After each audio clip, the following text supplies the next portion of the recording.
Excess inventory poses a significant risk to a company's operational efficiency and financial health. Abstract. Inventory is a necessary component of production and distribution operations, especially in manufacturing and sales-driven companies. However, maintaining excessive inventory often indicates inefficiencies in operations and causes significant financial burdens. This article explores the rational and irrational dimensions of stock keeping, its strategic implications, and the operational risks it introduces. Drawing on real-life experiences and case studies, we also propose systematic inventory management practices to reduce waste and improve organizational efficiency. Introduction. In many industries, particularly manufacturing and sales distribution, stock holding is an operational necessity. Unfortunately, we have yet to develop a system that completely eliminates the need for inventory. At its core, inventory serves as a buffer like a fuel reserve in a car or a UPS during power outages. It compensates for uncertainties and ensures continuity in production and sales flows. While there are valid reasons for maintaining inventory, the shift from objective to subjective reasoning often leads to inefficiencies and financial strain. Legitimate reasons for inventory holding.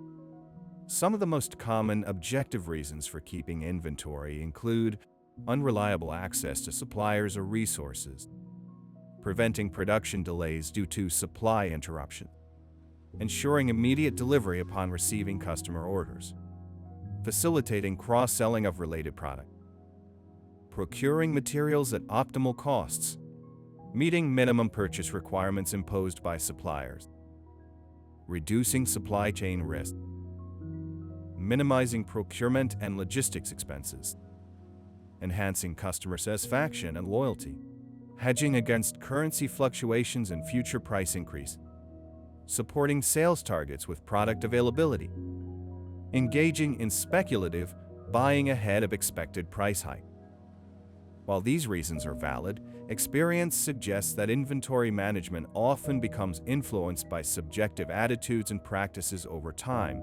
The slippery slope of subjective stock practices. Minimum and maximum stock levels may initially be set using technical calculations, but are rarely updated with changing conditions. A single stockout incident may lead managers to overcorrect by significantly increasing stock quantities. Many businesses lack any formal stock policies, relying instead on instinctive reordering by experienced staff. High inventory levels are often used to cover up poor order timing. Since excess inventory doesn't immediately show up in income statements as a direct loss, it's often tolerated. Banks may view inventory as collateral, so companies avoid reducing it to maintain borrowing capacity. In companies with continuous VAT cycles, the tax paid on unused inventory becomes an invisible financial burden. For technology companies, excess inventory is especially risky due to rapid product obsolescence. Perishable goods or products requiring special storage conditions can easily become unusable. Inputs for discontinued products may sit in stock as seemingly valuable but practically useless assets. Obsolete inventory is rarely written off due to regulatory, financial, or managerial resistance. The financial impact of inventory on business health. Inventory financed by loans places a heavy interest burden on the business. Non-owner businesses pay rent for unnecessary storage. Global accounting standards often classify these costs as non-operational, so they go unnoticed on profit-loss statements.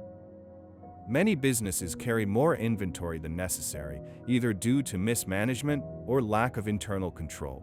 Weak internal controls may even result in theft or unexplained inventory shrinkage. Case studies in inventory mismanagement. At Quiznos Subac Merquez, we initially struggled with stockouts, often resorting to buying overpriced emergency supplies. A lack of coordination led to excessive purchasing of low-priority items while critical ones still ran out. Only after implementing a stock tracking system integrated with sales data and recipes were we able to stabilize supply and eliminate waste. At a cardboard factory, we cut inventory levels by 2/3 by forecasting 2 months of production, calculating exact weekly needs based on formulas, and placing daily optimized orders. In 2 automotive spare parts firms I consulted, inventory levels ranged from 1 to 3 years of stock, all funded by bank loans.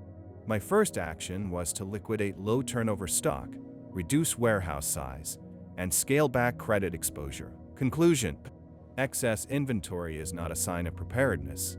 It often indicates poor planning, financial inefficiency, and operational vulnerability.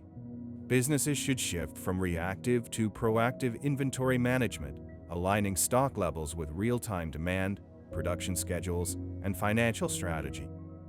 Metrics like inventory turnover ratio are crucial to assessing inventory performance, and perhaps the most important question to ask is, why not less? Systematic inventory control is not just about minimizing costs, it's about maximizing responsiveness, agility, and long-term sustainability. Thank you for listening. Don't forget to subscribe to our channel